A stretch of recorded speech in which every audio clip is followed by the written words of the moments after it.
Well, let's cross back over now to Behnam Ben Taleblu, who has been with us throughout the course of the evening as well. Behnam, I just wonder, who do you think Iran, Tehran, the leadership internationally might be looking to now?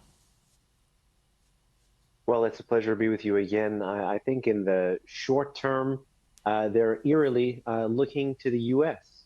One of the interesting features, I should say, of the post-October 7 Middle East is that the Islamic Republic has been able to prey on the American desire for de-escalation and indeed even fear of escalation to try to accomplish politically that which it could not accomplish militarily. So indeed, if, as Behnam, who I concur, was recently saying that you go back to the April playbook where the Israelis don't publicly claim the attack, you just have the leaks about the targets. The Iranians don't publicly acknowledge the measure of how badly they were hit, whether that's facilities or human casualties.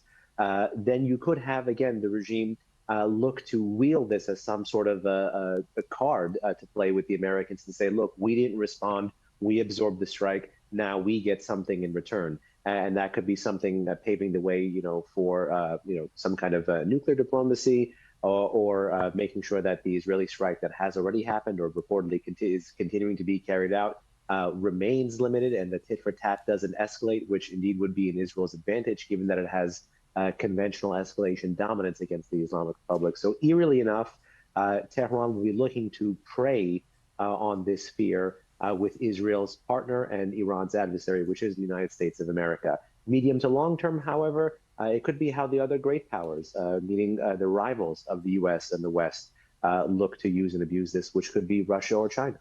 I just wonder how realistic you think that former scenario is when, of course, we know that we are in the final days of what is for President Biden now a lame duck presidency. How much realistically could be achieved, or instead there is the risk that this just becomes pushed down the road because you have essentially the potential for a change of administration, and this could risk drawing this out even further? Well, again, push down the road, but indeed push down the road past the U.S. electoral cycle into the lame duck period. That quote unquote restraint that they may look to show with some kind of incumbent Democratic administration, such as that of Kamala Harris, could again be weaponized in the future, or potentially with a more incoming hardline Donald Trump administration, that could be paired with greater nuclear escalation. So you never know. But when the Iranians lose in one domain, they pivot or double down in another. So just because they may not be able to continue this same conventional escalation path doesn't mean that A, that path is over, or B, they won't lateral and look to weaponize something in the future. So I do think there is still that chance, regardless of this electoral cycle. You were mentioning previously the prospect of calls or continued diplomacy with the likes of Russia, China, and so on. Do you think that that is something that realistically in the next few weeks those calls will be going in terms of military assistance and so on, based on what we are now seeing? Well, it absolutely does indeed empower this move that we've already been seeing in Iran for about a decade and a half, much more overtly in the past decade to half decade.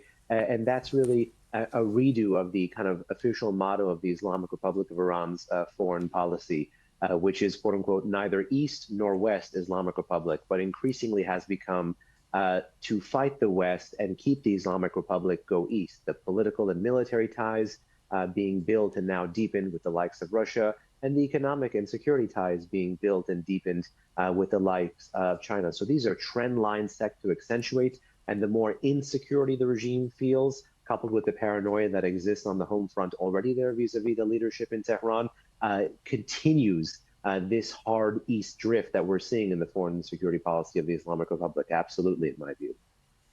Tomorrow, it's already tomorrow, of course, further on in the day there in Iran, what kind of statements are you expecting from the leadership, specifically aimed at the domestic audience, to try and reassure the population and then, of course, also project an image of strength on the world stage?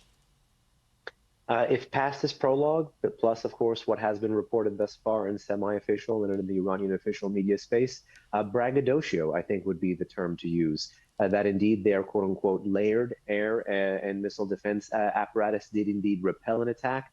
That which folks may have heard that was later posted on social media, such as on X or on Telegram or elsewhere, was actually the successful sounds of the rounds of ammunition being fired from Iran's air and missile defenses, and that there's really nothing to see here. You indeed are seeing this again on official and semi-official media outlets already. But again, there's two variables that could really change that: the scale, scope, and the success of the Israeli military strike, coupled with any kind of civilian casualties or any other kind of regime casualties, major high-ranking figures, things of that nature that could compel the regime into a different posture. And the second, of course, is Israel's decision to go public with this or not.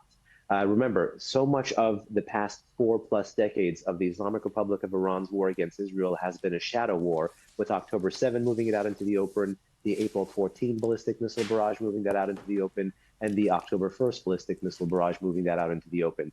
All of those attacks were not absent any kind of larger strategic conditions here. So again, based on how Israel messages about this, as well as how well the regime thinks they can play this diplomatic card vis-a-vis the Americans, they could embrace a fundamentally different posture. But again, all else equal, based on what we're seeing out of Tehran now, as well as what we saw in April, this is the trend line. These are the tracks they're setting for this train. Behnam Ben Taleblu, really good to have your analysis tonight. Thank you so much. Thank you.